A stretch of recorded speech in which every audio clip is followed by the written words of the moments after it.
emocionado por arrancar con la sección de entrevistas de Neurodoppler.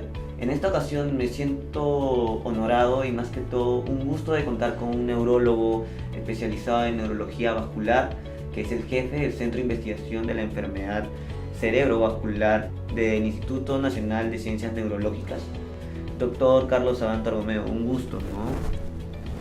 Quisiera que nos cuente acerca de la enfermedad cerebrovascular, específicamente el infarto. Comenzando, ¿qué es el ataque cerebrovascular y qué tipos existen? Eduardo, gracias por la invitación. Cuando gustes estamos a disposición.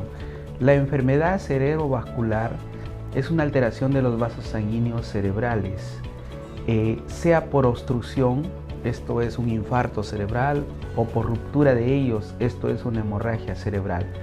Lo más frecuente es el infarto cerebral, que se da en un 80% de los casos, y el 20% de ellos la hemorragia cerebral. ¿Hay algún dato estadístico que se apoye a la enfermedad cerebrovascular? Por supuesto, constituye la segunda causa de muerte en el mundo, incluso en el Perú, según datos del Ministerio de Salud del año pasado. La primera causa de internamiento en los servicios de neurología y la primera causa de discapacidad o invalidez en el mundo. También constituye la segunda causa de demencia, solo después del Alzheimer. Por todo ello, es una enfermedad catastrófica, una carga de enfermedad y un serio problema de salud pública y global. La mayoría de personas, o comúnmente el público, le llama derrame cerebral. ¿Es correcto ese término, doctor? No, el público lo dice así, pero derrame podría ser que se refiera a la hemorragia, pero deja de lado el infarto, que es lo más frecuente. También se dice accidente cerebrovascular, incluso no sería un término muy adecuado porque esto no es un accidente, es una enfermedad que ya se ha ido produciendo con el tiempo, sino que el vaso se cierra o se rompe en un momento determinado. Lo que sugerimos es decir ataque cerebrovascular, en alusión a que es brusco de ataque, y cerebrovascular de que son vasos sanguíneos del cerebro que están afectados. Muchas veces también en el tecnolecto médico se dice enfermedad cerebrovascular o ictus. Esto último por la palabra latina que significa agudo o brusco, como lo es la forma de presentación. Claro, usted mencionó de que el infarto cerebral es la obstrucción de las arterias producidas por algún trombo o un coágulo en el cerebro. ¿Cómo sé si un familiar, un amigo o un compañero está sufriendo un infarto cerebral? Sí, así es. Este tipo, el infarto, que es el tipo más frecuente, es por obstrucción de una arteria, por un trombo, una placa, un coágulo, ¿no?, de sangre, que puede viajar o del corazón o internamente dentro de la arteria, de una arteria del cerebro. Los signos son, le llaman signos de alarma, son que el inicio es brusco o agudo y son parálisis de un lado del cuerpo de manera brusca y dificultad para expresar palabras o dificultad para hablar o entender de manera súbitos. ¿Cuáles son los estudios que se utilizan para el diagnóstico una vez que ya me ha dado un infarto cerebral? Cuando ya uno tiene los signos y síntomas compatibles con un infarto cerebral, debe ir inmediatamente al hospital, como mencionamos anteriormente. Y allí hay algunos estudios que hacen en la fase aguda, como la tomografía cerebral y la resonancia magnética cerebral. Otros estudios que se hacen durante el internamiento o de repente ya en consultorio externo es el Doppler transcraneal, que es un estudio de la circulación cerebral que evalúa las velocidades de flujo sanguíneo cerebrales. Los datos que nos da son muy valiosos, como ver si existen disminución de las velocidades de flujo o aumento de ellas, y podríamos detectar estenosis intracraneal de las arterias cerebrales. Como usted comentó antes, usted dijo que el infarto cerebral es una enfermedad catastrófica y también de que es la primera en causar discapacidad. ¿Cuál es el tratamiento que se hace después de un postinfarto? Cuando hay un infarto cerebral y se hacen los exámenes respectivos, se selecciona al paciente con sus criterios de inclusión y exclusión. En el ámbito de la emergencia existe lo que es la trombolisis endovenosa, que es un fármaco que disuelve el coágulo, que obstruye el vaso y el paciente puede mejorar y salvarse, ¿no? Este de acá se da en una ventana hasta 4 horas y media actualmente. Sin embargo, hay estudios recientes que dicen que se puede usar hasta 9 horas con técnicas de imágenes ya más sofisticadas. Existe una técnica también que en el Perú está en proceso de implementación llamada la trombectomía mecánica.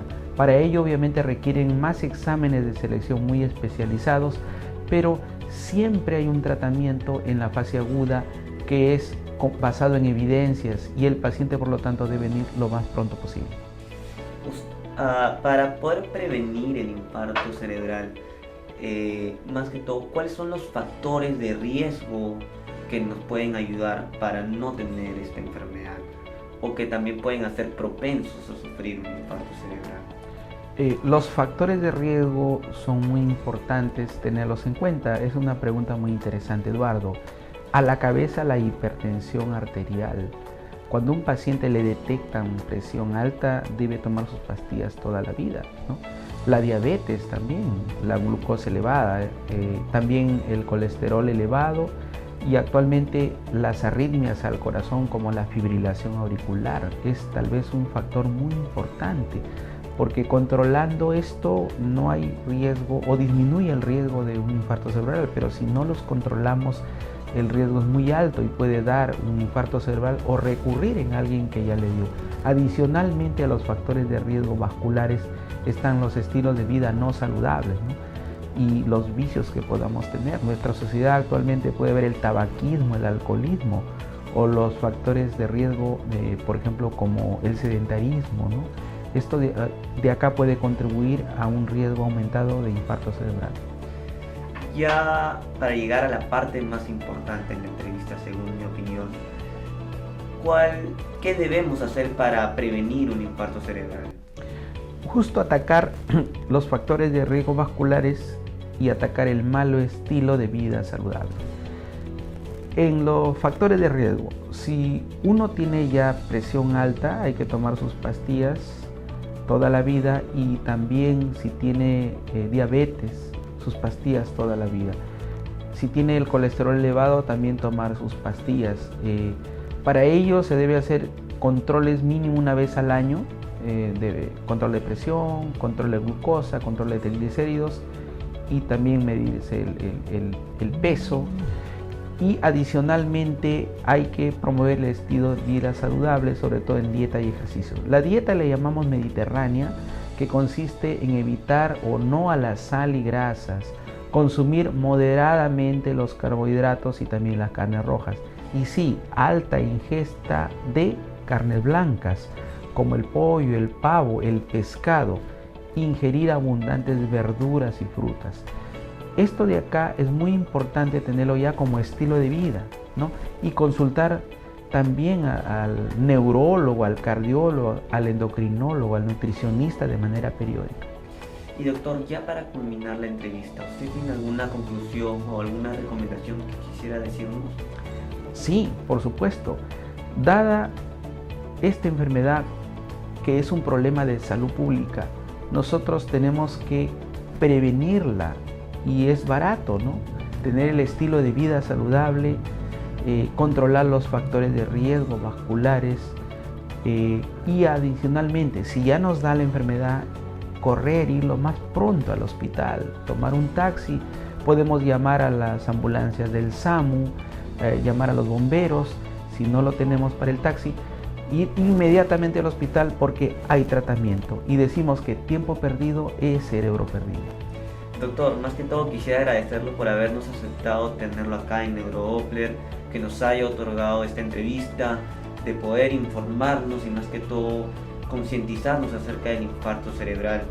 Un gusto tenerlo, doctor Carlos Abanto, y tenerlos para la siguiente ocasión. Vamos a entrevistar a otro neurólogo para tocar otro siguiente tema. Muchas gracias.